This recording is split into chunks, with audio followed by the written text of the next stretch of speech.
Это актуальное интервью в студии Надежда Саханская. Здравствуйте. В Якутии уже 30 лет реализуется программа целевого обучения. В этом году в связи со спецоперацией Министерство образования республики реализует меры поддержки семьям военнослужащих. Сегодня мы поговорим о том, какие меры поддержки в отношении студентов действуют у нас в регионе. У нас в гостях Александр Качмар, заместитель руководителя Департамента государственной политики в сфере науки, профобразования и целевой подготовки Министерства образования и науки республики. Александр Николаевич, здравствуйте. Добрый день. Известно, что Министерство образования и науки нашего региона реализует 5 мер поддержки семьям военнослужащим, в том числе и студентам. Кому положены региональные меры поддержки? Очень правильный вопрос. Региональные меры поддержки. Вообще, в целом, если посмотреть, существует множество различных мер поддержки, в том числе и региональные. Их на данный момент 7 направлений основных. Среди них также есть меры поддержки в отношении именно студентов. Студенты, которые являются частью семьи военнослужащих. И здесь, в первую очередь, я бы хотел сделать акцент на специальной стипендии.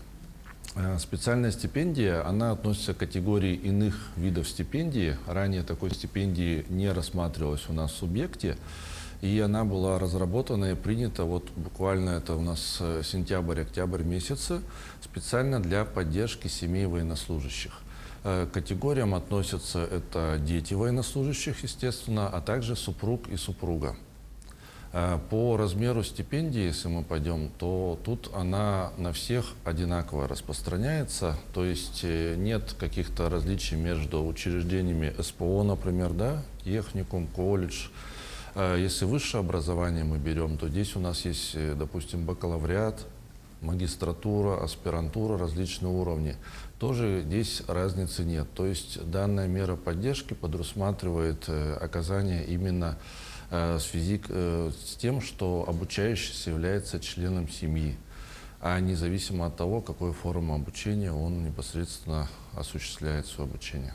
Следовательно, и размер специальной стипендии для всех одинаков. Да, совершенно верно. Ну, не секрет, нормативно это уже везде принято и есть. Размер, он предусмотрен всем одинаково, это 5607 рублей. Это является ежемесячная, и выплачивается она на время всей участия родителя, получается, да, или супруга непосредственно в спецоперации. На весь этот период времени ежемесячно получает студент, получает именно студент на свою карту, допустим, или на свой счет, который он указывает в заявлении, да, получает данную стипендию.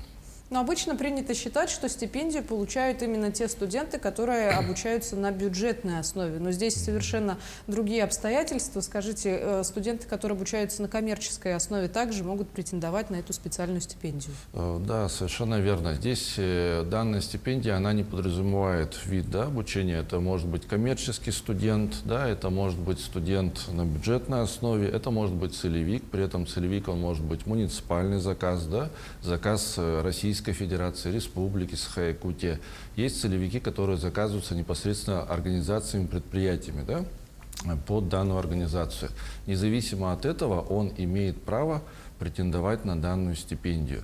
При этом также студент, он обучается у нас не только на территории республики, мы рассматриваем, но и на территории всей нашей России, на территории всей страны. Естественно, родитель, так как мера поддержки является региональной, родитель, он должен быть у нас прописан здесь, в республике Саха-Якутия. При этом студент, который, допустим, выезжает на обучение за пределы, соразмерно получает временную прописку в общежитии, скажем, университета, там, где он обучается. Это там Екатеринбург, Владивосток, Хабаровск, да? Но при этом он также претендует на эту стипендию и может ее получать, если были поданы заявления соразмерно.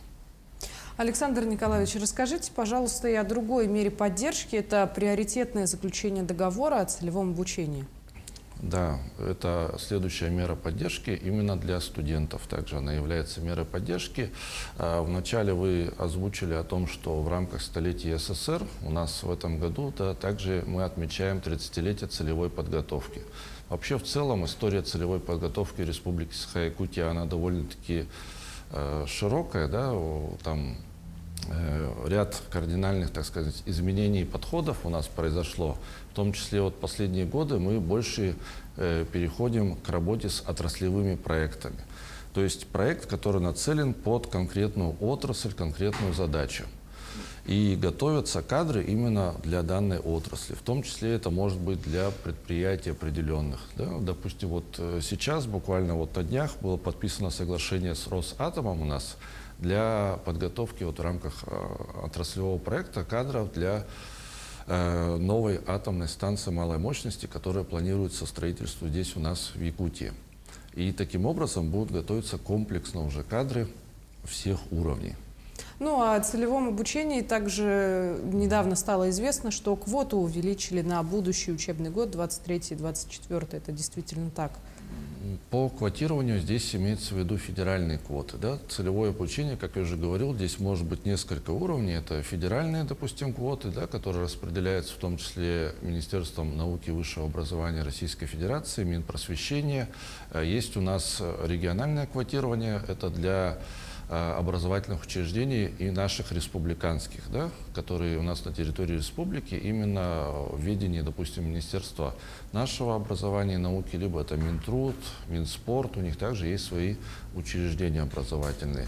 Есть еще муниципальные, допустим, да, когда муниципальный район осуществляет за счет средств именно муниципального района заказ определенных, скажем, да, видов направлений, которым требуются профессии в различных учебных заведениях.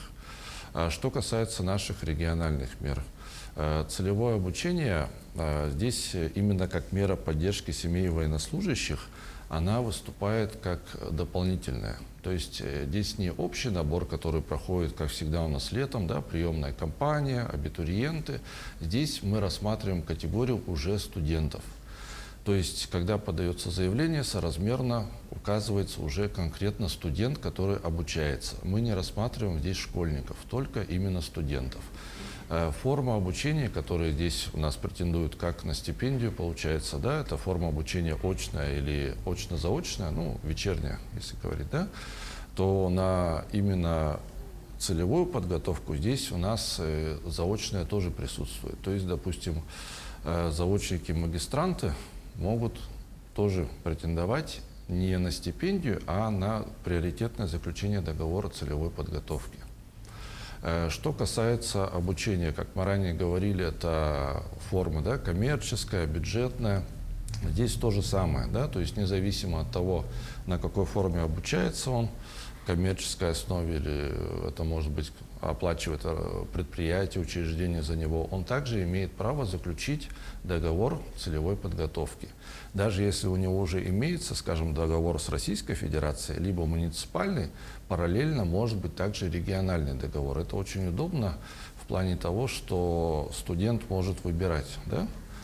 Он может согласиться, если ему это подходит, но если он, допустим, выбирает дальнейшее обучение, допустим, уровень у него бакалавриат, потом он хочет пойти в магистратуру, потом в аспирантуру, выбрать, скажем, научный путь, там, либо еще какой-то, да, то здесь, к сожалению, договор целевой подготовки не совсем будет ему подойдет, потому что он подразумевает как права, так и обязанности.